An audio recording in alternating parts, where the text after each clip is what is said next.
Asyhadu an la ilaha illallah wa asyhadu anna Muhammadan abduhu wa rasuluhu amma ba'd. Qala Allah Ta'ala fil Qur'anil Karim, a'udzu billahi minasy syaithanir rajim. Ulaika 'ala hudan mir rabbihim wa ulaika humul muflihun. Ibu-ibu Aisyah yang berbahagia, puji syukur alhamdulillah pada sore hari ini kita bisa berjumpa kembali.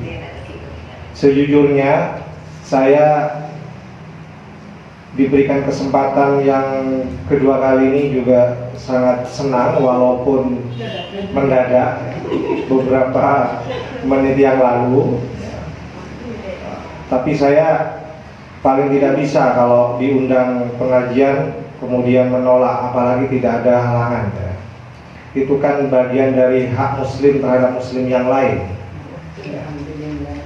Jadi paling tidak dua hak yang akan saya penuhi pada sore hari ini. Kalau berdasarkan hadis yang menyatakan bahwa hak muslim atas muslim yang lain itu ada 6. Nah, salah satunya itu adalah idza da'aka fa'ajibhu. Apabila ia mengundangmu fa'ajibhu, maka hendaklah dipenuhi. Jadi kalau tidak ada halangan, wajib hukumnya kita memenuhi undangan itu. Kemudian hak yang kedua yang mungkin perlu saya penuhi adalah fa'idastan sohaka fansohu. Apabila saudaramu itu minta nasihat, maka berikan nasihat itu. Nah, paling tidak dua hak ini yang menjadikan saya berkewajiban untuk tetap hadir walaupun mendadak. Dan saya paling tidak bisa kalau misalnya diundang pengajian, apalagi yang mengundang itu ibu-ibu Aisyah, ibu-ibu kita sendiri. Ibu-ibu Aisyah yang berbahagia itu pengantar.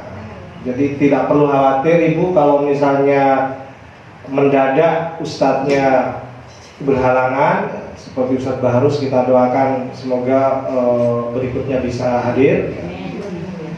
Tidak apa-apa, barangkali saya bisa hadir menggantikan beliau-beliau yang berhalangan, insya Allah saya hadir. Jadi siap, walaupun jadi pansel saya siap.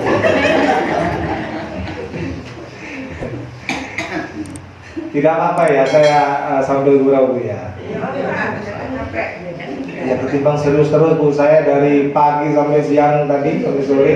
Kalau di kampus kan urusannya mengkerutkan dahi terus. Ya, serius terus, gak apa-apa.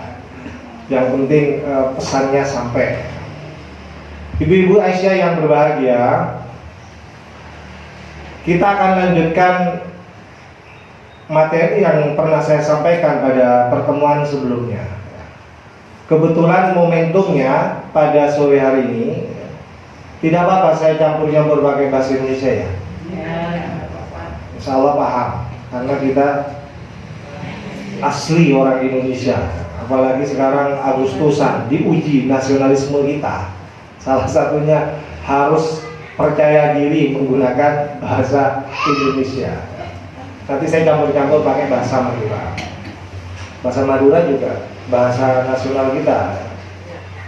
Orang Madura harus bangga dengan bahasa bahasa Inggris. Enggak, bahasa Inggris saya juga kurang fasih bahasa Inggris. Kita cukup menggunakan bahasa ibu kita, bahasa Madura dan bahasa Indonesia.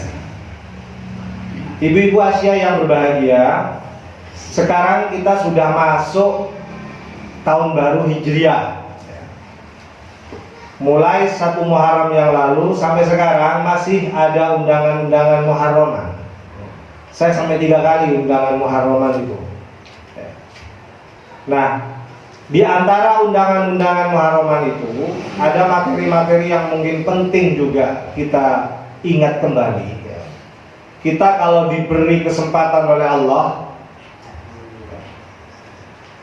diberikan kesempatan tahun ini bisa masih sehat, maka kewajiban kita menggunakannya dengan sebaik-baiknya. Karena Dua nikmat yang sering manusia itu lupa atau lalai adalah dua nikmat yang kita sebut dengan nikmat sehat, dan alhamdulillah ya, tahun baru ini semua kita sehat, bugar. Dan yang kedua adalah nikmat kesempatan, waktu yang Allah berikan. Dan tahun ini Allah masih memberikan kita kesempatan, ya, paling tidak 1 tahun ke depan, insya Allah kita akan mengisi hidup kita dengan penuh ibadah dan banyak amal soleh sebagai bekal kita di hadapan Allah Subhanahu wa Ta'ala.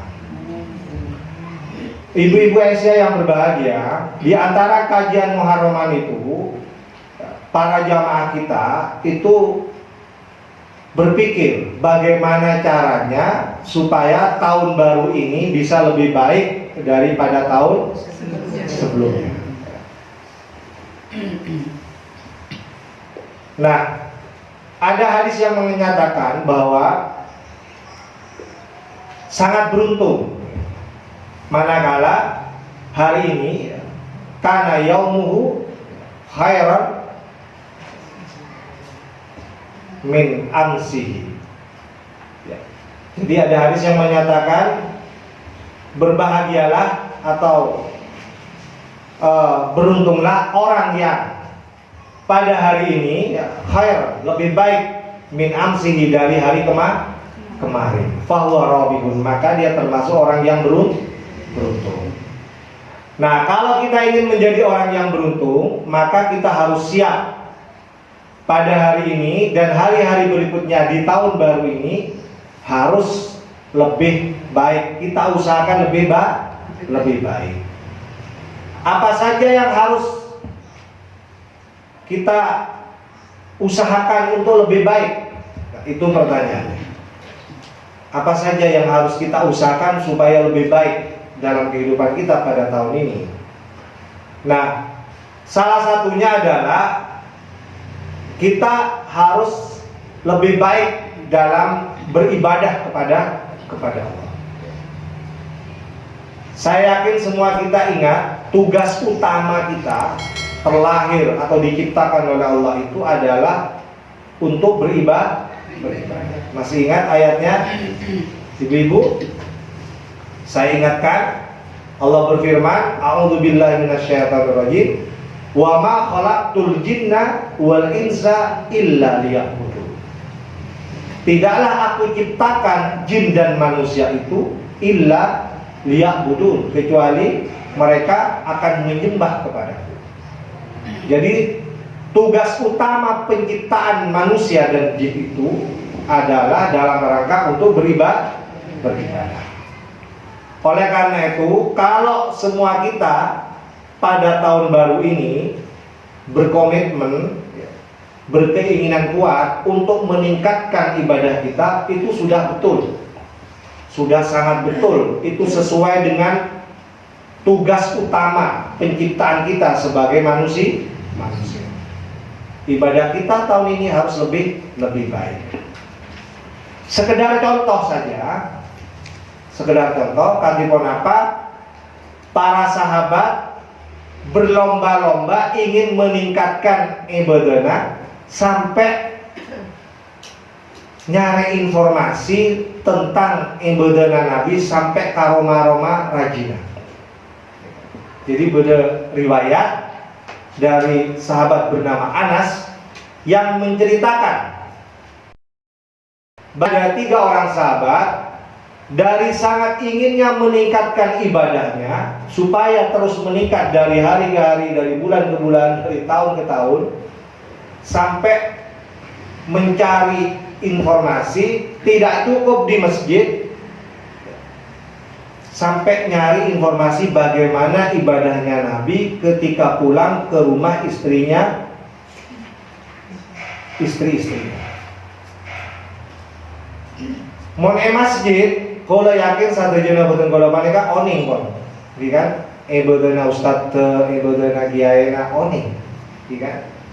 Polana sebut ke masjid. Tapi kadipun apa? Di rumahnya, congkoknya. Ustadz Gani, Ustadz Yasin, gimana ibadahnya ketika di rumahnya?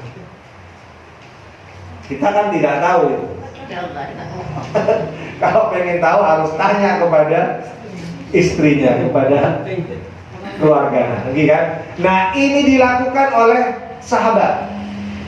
Ya, saya ceritakan dari sahabat Anas radhiyallahu an, beliau berkata, "Ja'a thalathatu rahtin ila buyuti azwajin Nabi." Ada 3 orang sahabat datang ke rumah istri-istri Nabi untuk apa? Yas'aluna an ibadatin Nabi. Mereka ingin bertanya bagaimana sih ibadahnya Nabi ketika ada di rumah istri-istrinya. Coba bayangkan, dari sangat semangatnya ingin meningkatkan ibadah supaya tidak kalah dengan yang lain, bahkan tidak mau kalah dengan Nabi, sampai mencari informasi tidak cukup hanya di masjid, di tempat di mana Nabi sering beribadah, sampai nyari informasi ke rumah istri-istrinya. Coba betapa sangat luar biasa semangatnya sahabat mereka. Falamma uhbiru, maka tatkala dikabarkan oleh istri-istrinya, jadi datang ke rumah Aisyah, datang ke rumah Khadijah. Dari rumah Aisyah dijelaskan, dari rumah Khadijah dijelaskan bagaimana ibadahnya Nabi ketika di rumahnya. Ka'annahum taqalluha. Mereka itu merasa seolah-olah sedikit ibadah. Jadi, saya ulangi, falam ma'ukhbiru, maka tatkala dikabarkan kepada 3 sahabat ini tentang ibadahnya Nabi di rumah istri-istrinya, ka'annahum taqalluha. 3 orang sahabat ini merasa sedikit, merasa sakoni, sampai mengatakan waqalu aina nahnu minan Nabi. Di mana perbandingannya ibadahnya kami dibanding ibadahnya Nabi? Ini para sahabat sampai seperti itu. Nah, tidak sampai mengucapkan atau menyatakan kalimat aina nahnu minan Nabi. Gimana perbandingan ibadah kami dibanding Nabi? Kami masih merasa sedikit. Bahkan berikutnya 3 orang sahabat ini punya pernyataan yang menurut kita itu sangat berlebihan. Tapi dari sangat semangatnya, tidak apa-apa kita dengarkan apa yang diucapkan 3 sahabat ini. Sekedar menunjukkan betapa hebatnya semangat untuk meningkatkan ibadah. Sepintas kalau kita dengarkan pernyataan 3 sahabat ini, mungkin ya, wah kok itu sangat berlebihan, kok sepertinya kita tidak mampu untuk melakukan itu ya. Tapi sekedar memberikan gambaran bahwa dari sangat semangatnya meningkatkan ibadah, para sahabat ini sampai mengeluarkan pernyataan yang menurut kita itu sangat berlebihan. Apa yang dikatakan? Wa qala ahaduhum, salah seorang di antara mereka mengatakan, apa yang dikatakan? Mungkin masih ingat, pernah saya sampaikan sebagiannya di pengajian yang lain. Hah? Setiap hari. Iya. Amma ana fa usolli laila abada wala arqud. Ini salah seorang. Jadi dia mengatakan, oleh karena itu saya akan terus sholat semalam suntuk wala arqudu, dan tidak akan tidur, tidak akan istirahat. Coba bayangkan, sampai keluar kata-kata seperti itu. Dari sangat pengennya meningkatkan ibadah, keluar pernyataan yang menurut kita itu sangat berlebihan, dan hampir dipastikan kalau kita cari contohnya dari Nabi, Nabi tidak pernah mencontohkan sholat samalam genteng, tak buambu sampai tak istirahat. Coba kaki pun apa? Mak kose lagi labu jangan sama genteng, kan? Kadang-kadang sholat wajib, kadang-kadang absen berdasar bolong, bahkan kadang-kadang berdasar telat-telat, mungkin kan? Coba nih, kenapa boleh sampai abu jangan sama genteng? Fa amma ana usolli al-laila abadan wala arqud. Ini yang pertama. Yang kedua tidak kalah hebat. Si nomor 2 ini kan tak kalah hebat. Wa qala al-akhar, yang kedua ini kan tidak kalah hebat. Wa amma ana asumud dahra wala uftir. Jadi yang kedua mereka mungkin lebih hebat lagi.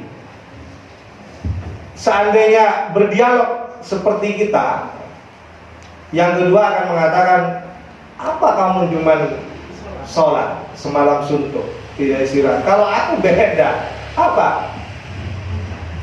Asumud dahra abada wala uftiru. Kalau aku akan puasa setahun penuh wala uftiru, dan tidak akan berbuka. Coba bayangkan betapa semangatnya sahabat yang kedua ini, sampai keluar pernyataan yang menurut kita ini sangat berlebihan dan tidak ditemukan contoh dari Nabi melakukan puasa setahun penuh dan tidak berbuka. Coba, jangankan setahun penuh, wong kita saja bulan Ramadan setahun sekalian, kan kibel, kadang-kadang saya bolong-bolong, kan? Tidak ada mudi-mudi lagi kan? Kalau tidak ada kan? Puasa satu aja, kan? Deki bila menulis sana Pak Arek, mulai bomak.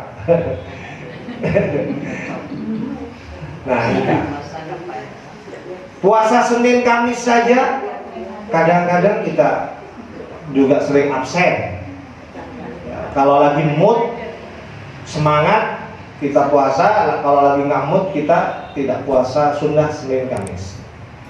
Nah, sahabat yang kedua ini memberikan gambaran kepada kita bahwa dia begitu sangat bersemangat ingin menyamai ibadahnya Nabi sampai memberikan pernyataan yang berlebihan. Dan kita sekali lagi tidak akan pernah menemukan ada dalil ya yang memberikan contoh Nabi itu berpuasa setahun penuh. Tidak ada. Kalau sampai ada, abojeng sama lebenteng, puasa setahun penteng, pasti kita akan mengatakan betapa beratnya beragama itu. Kan? Saya pastikan betul kalau satu jaman tak akan bisa melaksanakan syariat abojeng sama lebenteng, puasa setahun penteng. Saya nomor telok ini kan lebih hebat boleh.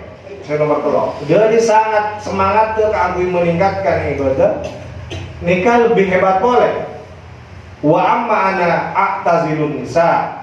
Kalau aku akan menjauhi perempuan, wala atazawwaj abadan, dan tidak akan menikah seumur hidup. Coba nikah. Tak kira mampu dan apa boleh nak anak samangken. Nggih kan, anak samangken maneka cek pun umur belasan tahun, 15 tahun ke atas, SMP ini apa? Nggih, kalau tak usah cerita, ceng-ceng panjenengan oleh dibi, anak samangken. Kita skripsi. Kita skripsi lekan nih kapon, pon apa legada kareng sepona, nggih kan? Cak nasi sepona hanya berdua jong. Cek lu kaburu pamare gelu kuliah alako gelu buru abi nikah kita awi sudah nekan pon ngamprakade di jawabannya dari yang sepona hanya bergelu ambulu palulus gelu nyare lako deki buru abi nikah orang samangken. Tak mungkin kita bisa meniru kalau misalnya ada syariah jomblo seumur hidup, ya kan? Pasti kita tidak akan bisa melakukan itu.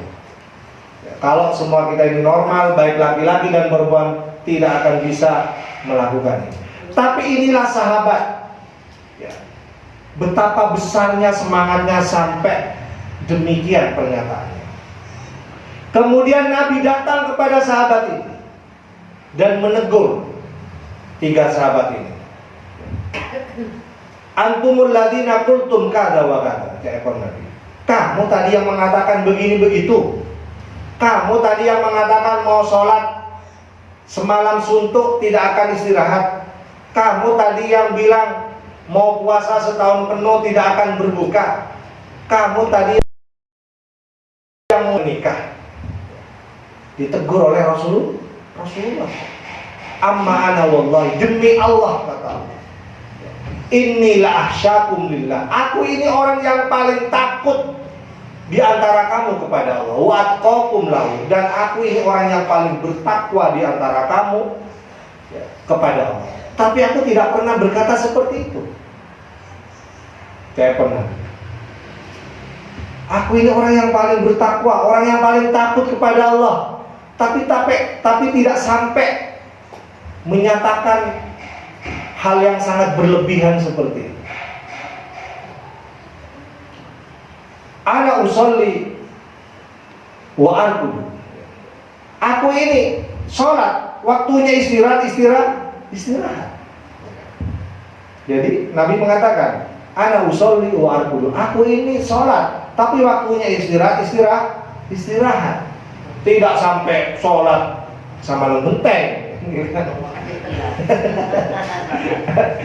Ini kan, ya kau lebih ini kak, mun Ustadz Pasir Agro mun teti imam sampai saja manjonga, panjenengan pernah asolat madalan ataupun Nur Muhammad kan bodoh Ustadz saya mun maca rak sholat sampai 2 lembar setengah juz, gitu kan? Nah, ini kak, mau pas sampai jamaah dari sekolah aja nih kak, dijamin tak boleh masih. Maberan apa? Tes, gitu kan? Jadi Nabi saja yang paling bertakwa, paling takut kepada Allah, tidak seperti itu ibadahnya. Tapi kafir kita. Wa ana asumu wa uftiru. Aku ini juga berpuasa, tapi waktunya berbuka aku berbuka. Dibilang ada, ya berbuka. Ini kan. Wa ana tazawwajun nisa, dan aku juga menikahi wanita. Aku ini juga menikahi wanita, tidak jomblo. Ya, bahkan kita tahu dalam sejarah Nabi menikah dengan beberapa istri. Yang terkenal adalah Khadijah, Aisyah, ya kan? Itu diantara istri Nabi yang sangat terkenal. Semua kita tahu, sampai kita jadikan organisasi kita, organisasi Aisyah. Nabi menikah, jangan karena ingin beribadah kemudian sampai lupa menikah. Gitu kan? Pas degi mojok terus di masjid, gitu kan? Pas ta'abinia, ta'lalakona, gitu kan?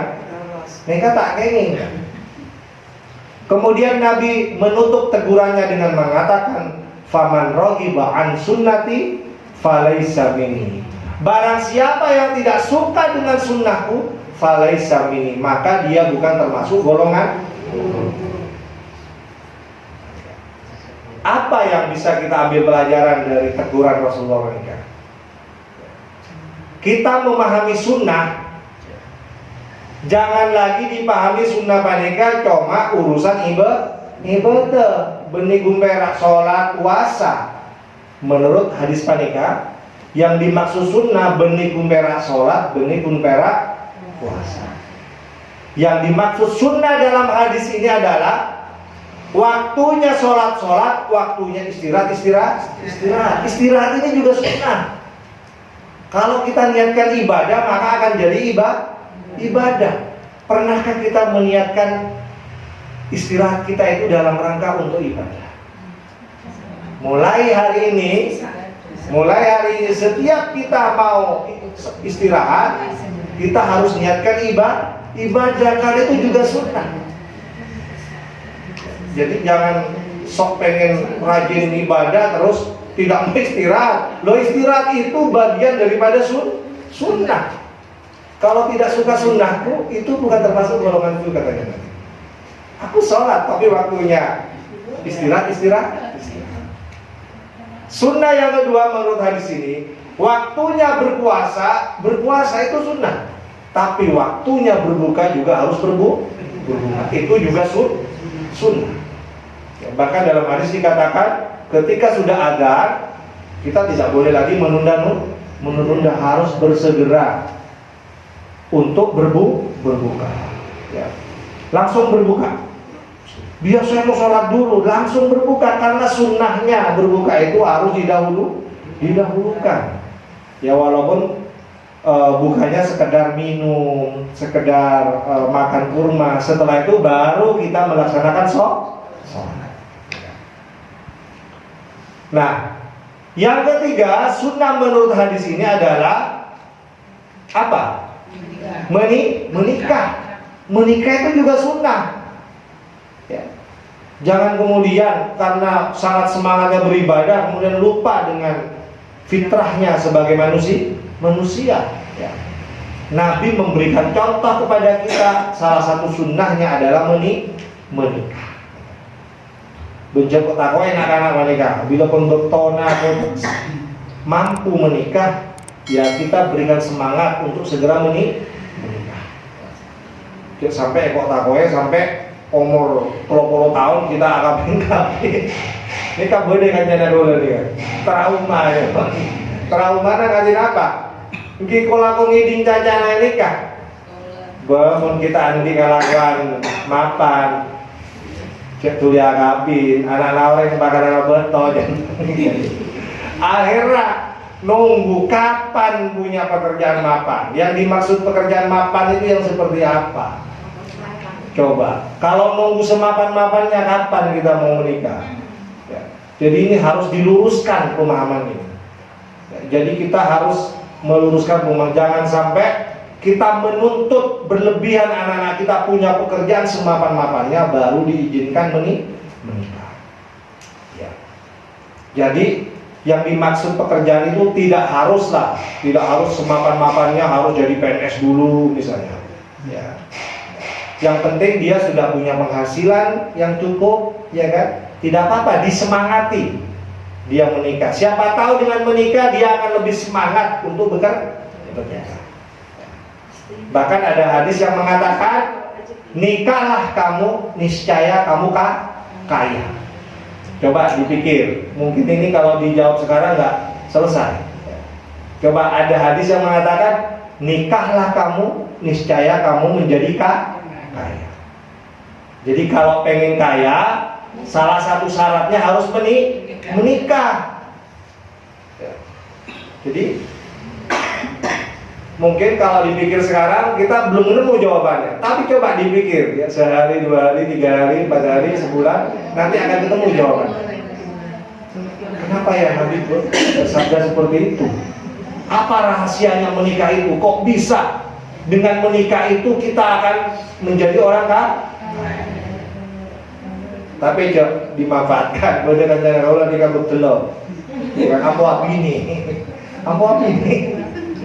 Tinang kok akabina boleh nih tambah kaya ya.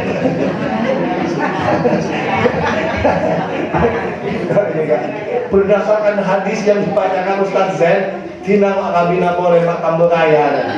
Nah, ini kan namanya ini kan mempolitisasi hadis nih untuk kepentingan dirinya.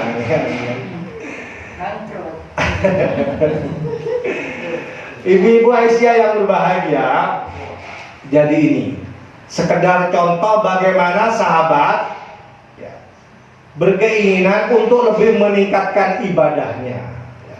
Jadi setiap hari, setiap bulan, setiap tahun semangat kita dalam beribadah mestinya harus lebih meningkat.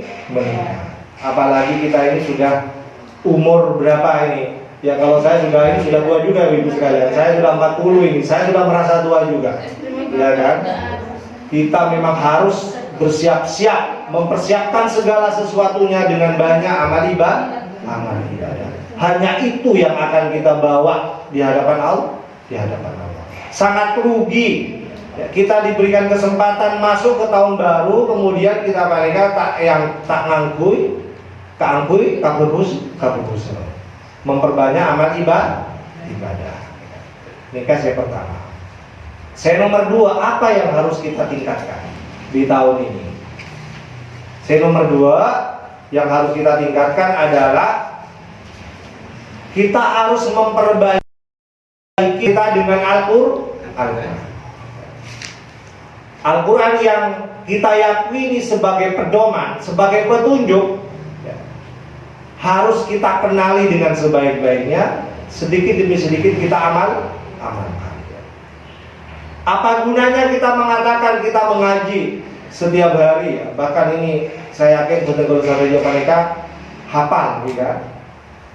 Dalam surah Al-Baqarah ayat 2 setelah Alif Lam Mim, Dzalikal kitabu la raiba fi hudal lil muttaqin. Jadi kitab Al-Quran ini adalah hudal lil muttaqin, adalah petunjuk bagi orang-orang yang bertakwa. Kalau kita bandingkan mengaku sebagai orang yang bertakwa, maka kita harus rajin belajar Al-Quran, mengenali Al-Quran, dan tidak perlu malu-malu untuk dekat akrab dengan Al-Quran. Walaupun kita bandingkan levelnya misalnya ajar maca, kan? Maca Al-Quran, bolana bacaan lagi orang fokus belajar, kan? Sambil nunggu ustadznya kita belajar membaca, kan? Ini kasih.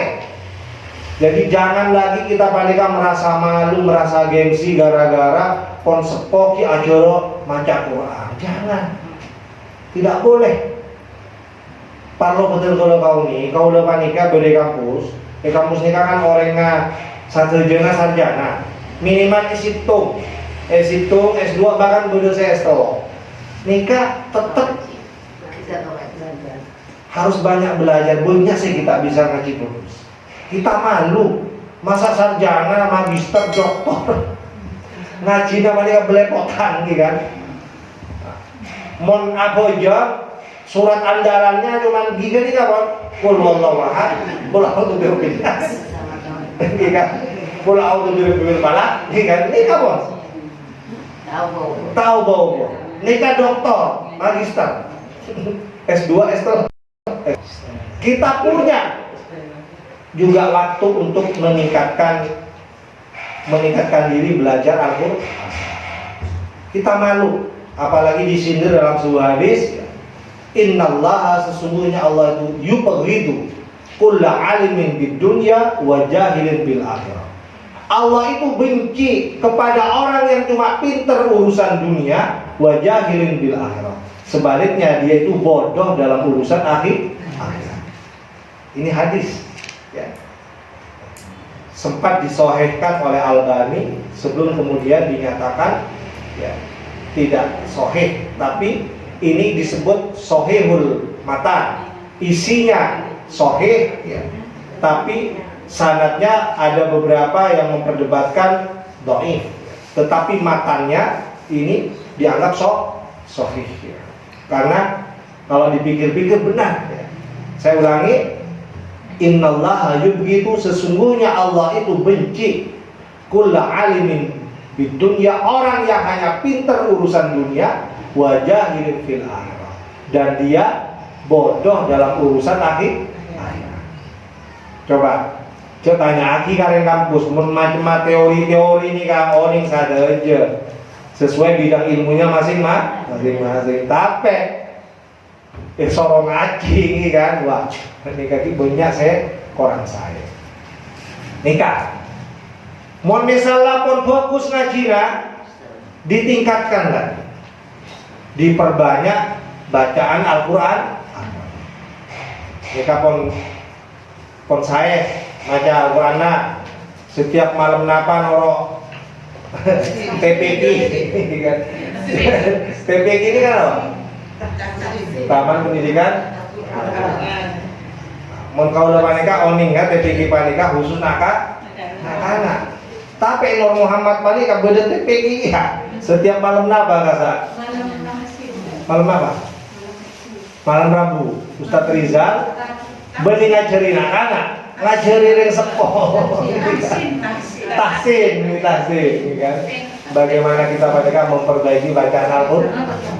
Napa tahu Pak Ustadz Zain? Enggak malu. Sepuh-sepuh aja, tak napa. Kalau sudah baik, kita tingkatkan, memperbanyak bacaan Al-Quran. Kalau perlu ditingkatkan hafalan. Sekedar contoh, ini kan contoh gitu. Ada seorang imam namanya Imam Qatadah. Imam Qatadah Panika, salah seorang imam mazhab, cuma mazhabnya tidak terlalu terkenal. Diceritakan dalam sebuah kitab namanya Lataiful Ma'arif, dikarang oleh Ibnu Rajab Al-Hambali. Salah satu kebiasaan beliau, salah satu kebiasaan Imam Qatadah adalah kanat Qatadah yahtimul Quran fi kulli sab'in. Imam Qatadah itu punya kebiasaan menghatamkan Al-Quran fi kulli sab'in, setiap 7 hari. Setiap 7 hari hatam Al-Quran. Berarti dalam 1 bulan sana apa? 4 kali, 4 kali hatam. Ini kan Imam Qatadah. Di bulan Ramadan nambah gas. Polana bulan Ramadan. Berapa kali? Fikuli halatin. Setiap 3 hari. Setiap 3 hari hatam Al-Quran.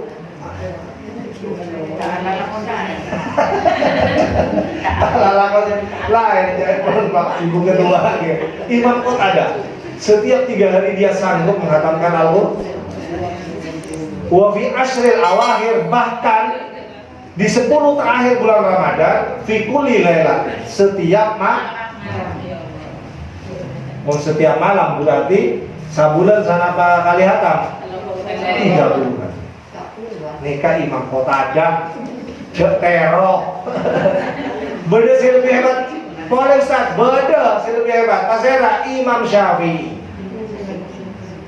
Imam Syafi'i manika diceritakan wa kana lisyafi'i fi Ramadan, adalah Imam Syafi'i di bulan Ramadan situna khatman, 60 kali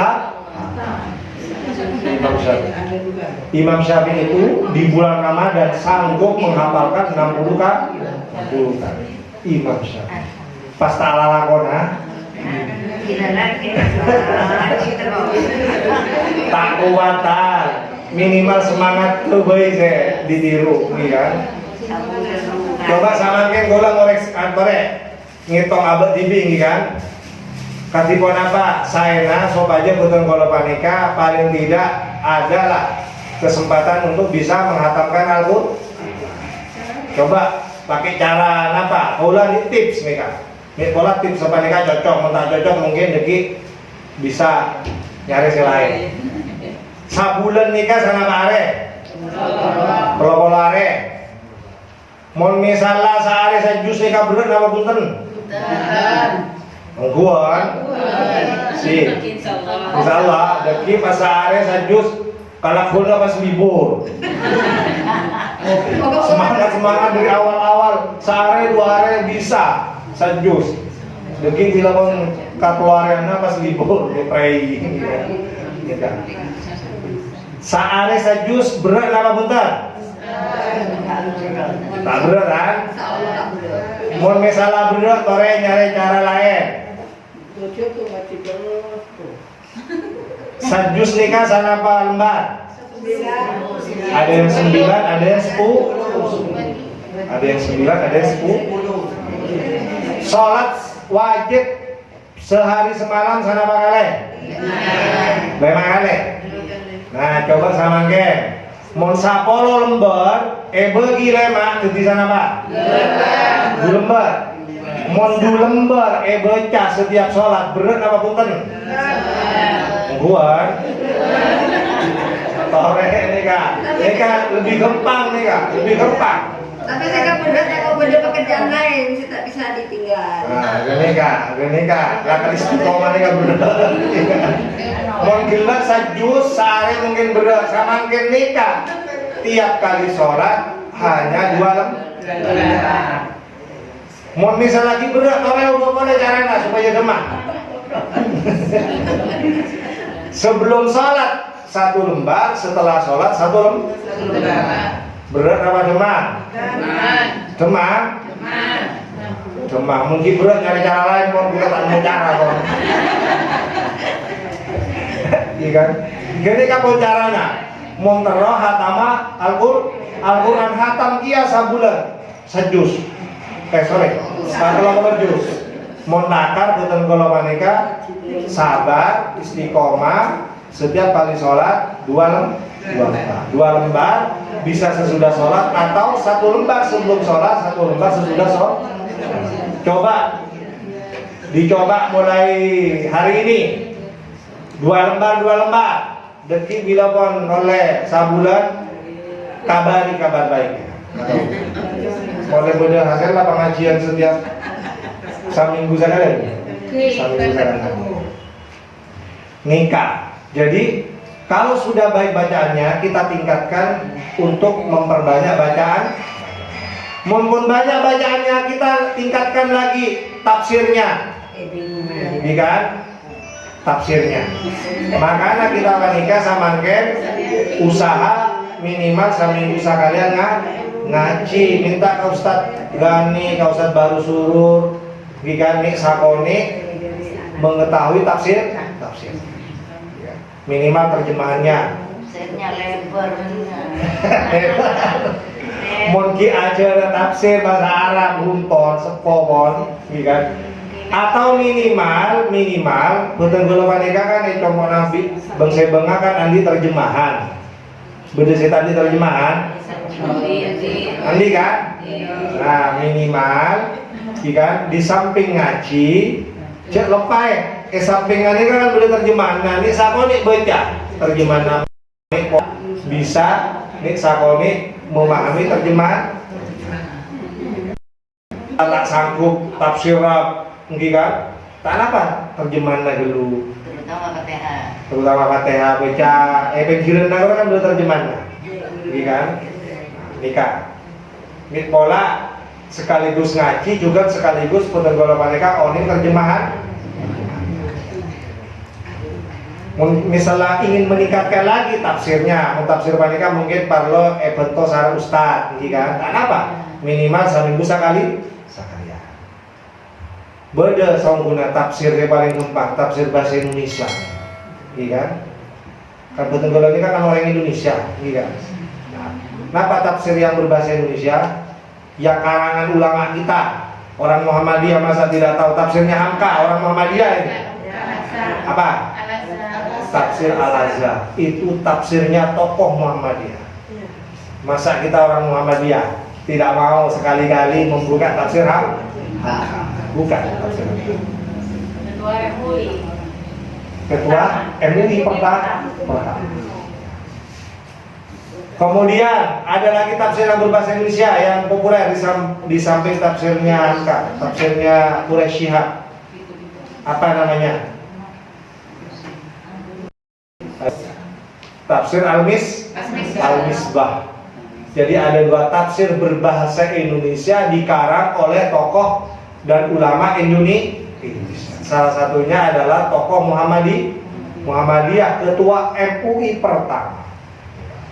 Ika memparlo gempangan, tak mabi maca si Arab. Tokoh tafsir berbahasa Indonesia. Nah, kalau sudah mulai bisa kita panikan ngaji, tekapon saminggu sekalian, mulai naik, tingkatkan lagi amalannya. Kita harus sedikit demi sedikit mengamalkan apa yang kita pahami. Sebetulnya kalau pahami yang kita kaji pada sore hari ini, kita amalkan sedikit demi sedikit. Jangan sampai detik sama dengan cerita ketika Nabi Muhammad Panika melakukan Mi'raj, ya, Nabi Panika diperlihatkan ada suasana neraka, ya, oleh Allah diperlihatkan ada suasana neraka di sana, diperlihatkan ada seorang yang tinggi besar membawa batu yang besar, kemudian ada orang yang lemah terlentang, kemudian orang yang tinggi besar Panika ngangkat tangki botol aja dulu Panika. tepat ya atas sajadah ke wanita langsung dijatuhkan sampai kepalanya wanita diceritakan dalam riwayat itu pecah, dan itu berkali-kali dilakukan. Kenapa dilakukan? Setelah setiap kali pecah, kemudian kepala itu baik, dilakukan lagi. Sampai Nabi Muhammad mereka bertanya, kenapa seperti itu? Jangan-jangan umatku nanti ada yang disiksa seperti itu. Apa sebabnya wahai malaikat? Kenapa ada orang yang seperti itu? Kenapa? Apa jawaban malaikat? Huwa rajulun ta'alamal Quran. Dia itu orang yang pinter baca Al-Quran, ya, pinter tafsir Al-Quran, paham Al-Quran, ya, fanama bihin. Kemudian dia di malam harinya tidur, tidak pernah sholat, tidak pernah menggunakan bacaan-bacaan Al-Qurannya. Walam ya'mal bihin nahar. Dan di hari dan di siang harinya dia tidak pernah mengamalkan apa yang dipelajari. Nikah. Itu sebabnya disiksa sampai seperti itu. Di malam harinya hafalan-hafalan Al-Qurannya tidak dipakai untuk sholat. Di siang harinya apa yang dikaji setiap minggu, ya, ikut pengajian rajin, tapi tidak pernah diamalkan. Nah, salah satu gambarannya adalah seperti yang diperlihatkan dalam Mi'raj Nabi. Nanti akan ada orang yang disiksa seperti itu.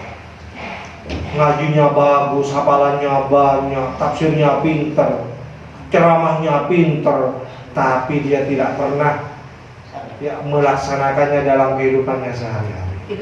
Naudzubillah min dzalik. Kita tidak mau seperti itu. Tidak sholat. Ya tidak sholat kalau malamnya dia tidak pernah sholat, tidak pernah menggunakan, maksudnya tidak pernah menggunakan bacaan-bacaan Al-Quran yang dia hafal. Jadi di malam harinya nihil, dia tidak pernah menggunakan, padahal dia pintar. Jadi gambaran siksanya seperti ini.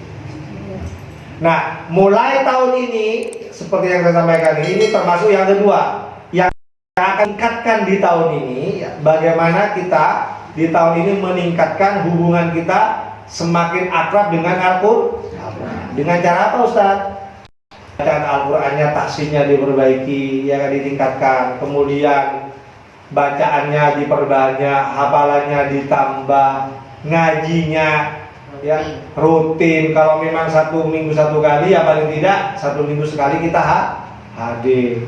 Jangan sampai saminggu sekalian dekan tak sempat, tak apa mungkin kan? Nggak usah mulu-mulu sudah. Minimal saminggu sekalian saya rutin panikan ngerek usaha hadir kompak.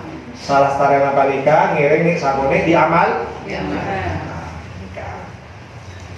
Nikah 2 hal yang perlu kita tingkatkan pada tahun ini. Sebelumnya tutup mungkin beda hal-hal saya perlu sambiaki. Ngereng dengan olah bude saya sambiaki ya. Malam, mau malam tak usahnya punya. Saya penting masuk.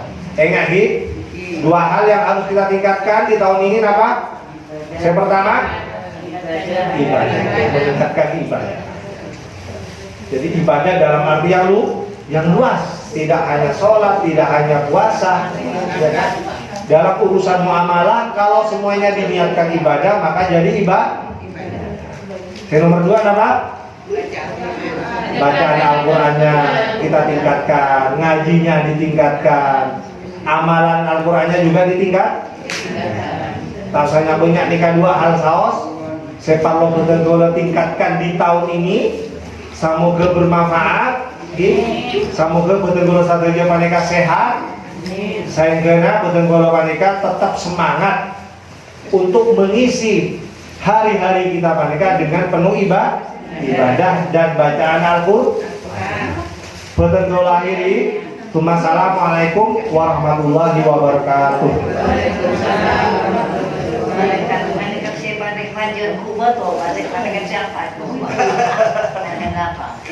Ya, memang di